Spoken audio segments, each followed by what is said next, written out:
Hello guys, this is the early access review for the Stranded Deep title, which is available on Steam right now.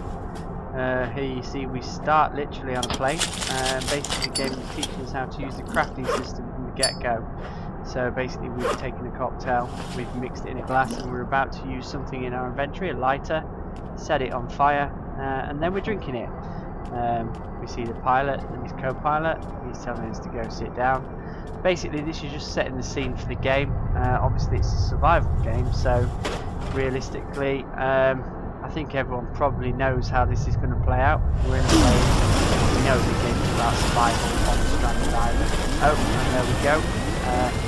Giant gate of chasm in the plane. Not good. There we go. Plane's going down. This is quite a good effect, to be honest. When I was playing this with headphones in, you get a sense of the plane is plummeting to its doom. And there, basically, after a short cutscene, you wake up, and this is basically what you're greeted with. You do get a vast sense of isolation, so you do spawn close to an island, and that's basically the game. The game is, you've got islands all over, and you need to decide how you're best to survive. The game revolves around this, picking up items. I mean, we just collected some sticks and some rocks. What we're going to do is we're going to collect these resources and we're going to actually use it to craft and survive. Currently in the game the objective is to survive as long as you can. So what we're going to use essentially them for is we're going to craft some items, such as you can craft a bed, you can craft a house. The very first things you're going to need to look at crafting basically are tools, because without those you can't do anything. So right now we've just collected some sticks, we've collected some stones, we are also collecting some lashing, which is used basically like string and rope to bind things together. What you do is you actually throw all of your items down. As you can see there, we've literally just made a crude axe, which basically is our first tool. You can all probably guess what an axe is going to be used for, chopping down trees. So obviously we get to work on that straight away. Chop, chop, chop, chop, chop, chop, chop. Palm trees basically can be climbed, so you can get coconuts from the top of them. Be careful, you will fall down, and you can fracture limbs, which is pretty cool. And you will not be able to sort yourself out until you find medication on islands or on shipwrecks. So what chopping the trees down, basically they can give you wood, obviously sticks and things like that, and also lashing palm leaves, which can be used for crafting beds.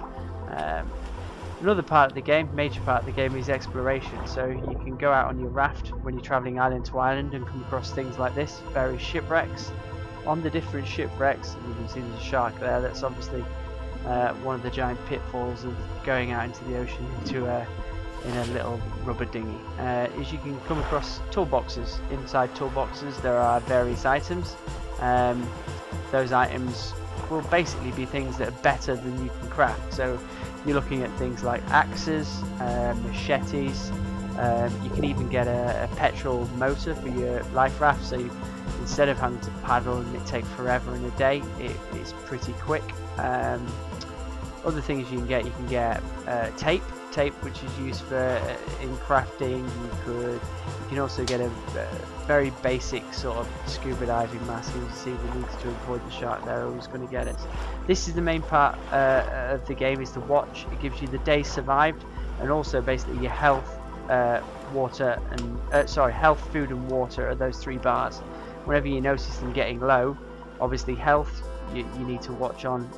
Food and water is basically you need to eat and you need to drink. One of the craftable items we've got here is the spear. As you can see, we've just speared a fish. This isn't a great example because in the game this is a lionfish, and this is actually poisonous. So as you can see, as soon as I've actually touched that fish, I've actually poisoned myself. Which with this fish, as soon as you touch it, and if you keep handling it, as you see I keep dropping the spear because I know it's poisonous now, and then I just think sod it, and let's take it back to the island. So we take them back to the island. As you can see there, my health, my food and drink needs replenishing. There's sort of a glaze around the screen because I'm poisoned. If this was a crab or any other normal fish, I mean, what you have to do is basically you have to cook them on a campfire. As you can see, I've got a bed there which can be used to, if you click on the bed, you can skip night periods, which tend to be the hardest thing to do because you can't tend to travel at night because you can't see islands. You can go wild with the shack, as big and small as you like. Currently, you don't need to sleep. There's no punishment for sleeping or not sleeping in the game. It's just there to skip night periods. It's not actually needed. There is various talk of sort of you potentially needing to have to put a certain amount of hours in, but as of right now, that's not needed at all.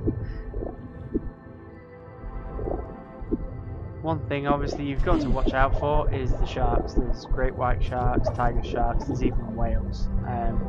Basically they can be very aggressive. They will bite you and they will drag you out to sea and make you bleed to death. Obviously that's pretty one of the cool things in the game. I mean, if you can nail a shark and bring it back on land and try and cook it, you're a better man than I am. That's the basic game for Stranded Deep. The game itself is a very good title. I would highly recommend it. It's one of the better survival games out there that's sort of not zombie based, and it's definitely something that has great potential. So why don't you guys check it out? Don't forget, I'm a streamer, so if you go to twitch.tv/VioletRaccoon, you can see me streaming live games pretty much most days of the week. And also, please subscribe to the YouTube channel. It will help me out massively.